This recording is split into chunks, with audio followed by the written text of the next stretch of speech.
Gumising si Jin Hyun ng masama ang pakiramdam. Ako pa nagsabi sa kanila na mag-ingat at huwag magkasakit pero ako itong may sakit. Salita naman ng ina. Jin Hyun, anong nangyari? Ayos ka lang ba? Sagot naman si Jin Hyun. Ayos lang po ako.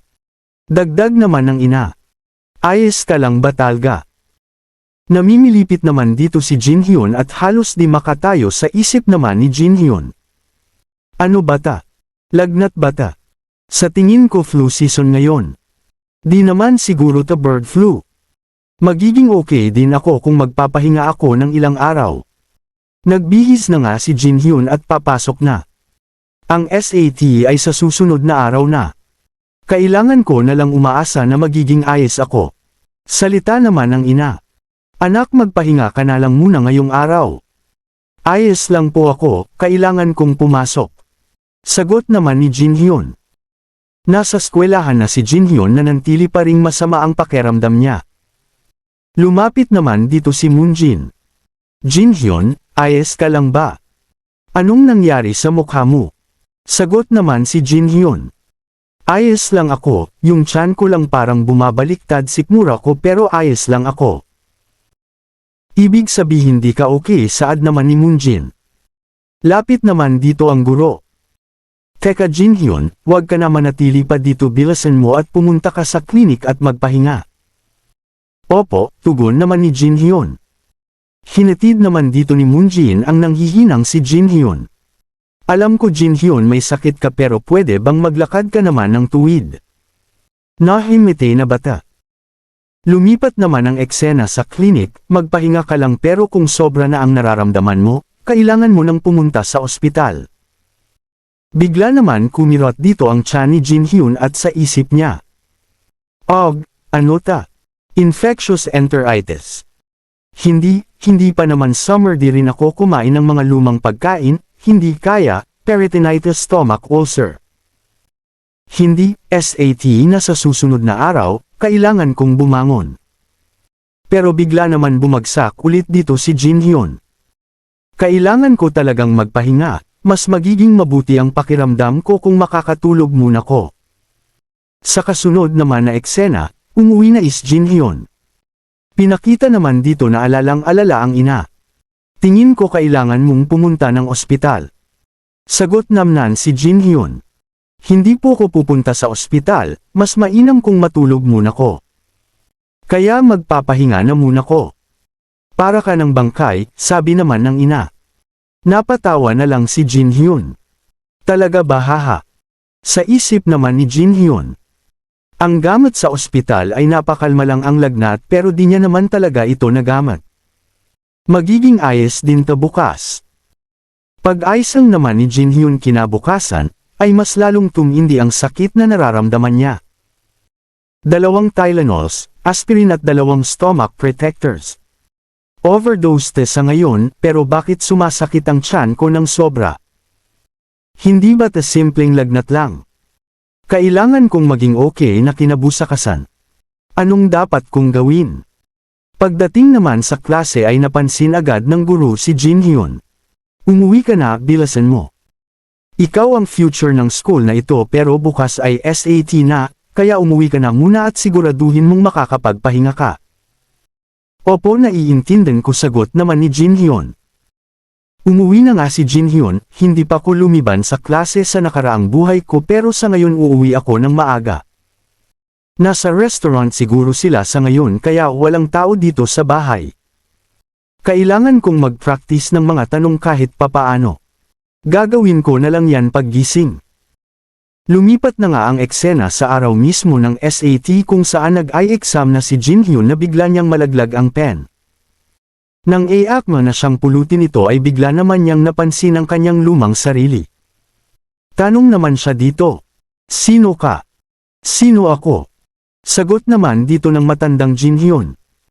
Bigla naman siyang sinapak nito. Ang future mo ay maglalaho na. Biglang nagising naman dito si Jin Hyun, isa lang pala itong panaginip pero dito mangiyak-ngiyak siya sa akit ng kanyang tiyan. Panaginip lang pala yun. Ang pawis ko ay di biro. Bumangon naman dito si Jin Hyun. Ang flu ay wala masyadong sakit sa tiyan. Di ko na mapigilan na pumunta sa ospital. Nagsasalita naman dito ang doktor. Sobrang sakit ng tiyan na magkasamang madaming pawis. Parang lagnat, pwede ka bang humiga muna? Opo, sagot naman ni Jin Hyun. Napasigaw naman si Jin Hyun sa sakit ng hawakan ng kanyang tiyan. Salita naman ng doktor. Naninigas ang tiyan mo, sintomas ito namang mali sa sikmura mo. Hindi mo dapat ito binabaliwala, susulatan kita kaya admit mo na ang sarili mo sa mas malaking ospital. Napaupo naman si Jin Hyun. Excuse me, pwede bang bigyan mo na lang ako ng painkillers, gamot sa lagnat, intestine protection at anti-inflammatory pills? Di ako maaring ma-admit sa ospital ngayon. Sagot naman ng doktor. Hindi. Hindi ito simpleng pamamaga sa bituka. Isaalang-alang pa natin ang lokasyon, ito ay maaring stomach ulcer perforation, peritonitis o cholecystitis. Alin madoon kung huli ka na pupunta ay maaring maging mapanganib sa iyo.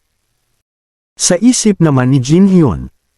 Alam ko na tama siya, di ako maaring pumunta sa ospital at mag-anti-magamot. Di ko matatanggap yan, meron na akong sobra-sobra pero ang mahal ang sarili ko ng isa pang taon. Di ko matatanggap. Salita naman dito si Jin Hyun. Magta-take po ko ng SAT para sa college, kung lalala siya pupunta ako sa ospital agad-agad. Kaya pakiusap bigyan niyo po ko ng gamit sa ngayon. Pero, sagot naman ng doktor. Dagdag naman ni Jin Hyun. Kung may mangyayari, pupunta agad ako sa ospital.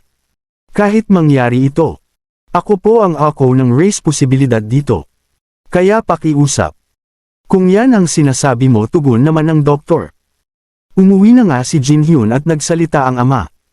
Ayos ka lang ba, Jin Hyun? Ayos lang po ako, sagot naman nito. Sa isip naman ni Jin Hyun.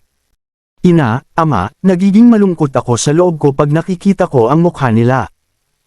Gusto kong siguraduhin na mumuhay sila ng komportable ng higit kanino man.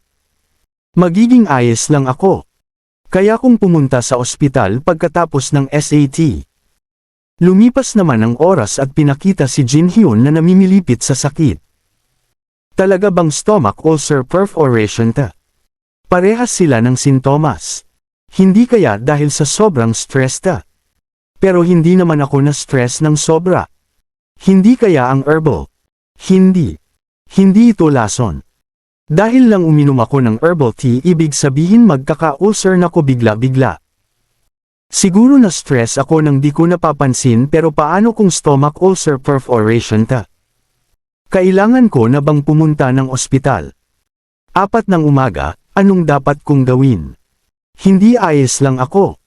Wala akong nakikitang blood poisoning symptoms, kaya panigurado akong tatagal ako. Titiisin ko na lang muna ta.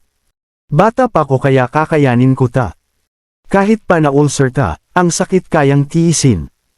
Mag-overdose ng painkiller, kakayanin ko tumagal hanggang matapos ang SAT. Sa ngayon titiisin ko muna at matulog, SAT na bukas. Magagawa ko ta. Medical School of the University of Korea. Matatanggap ako. Walang duda.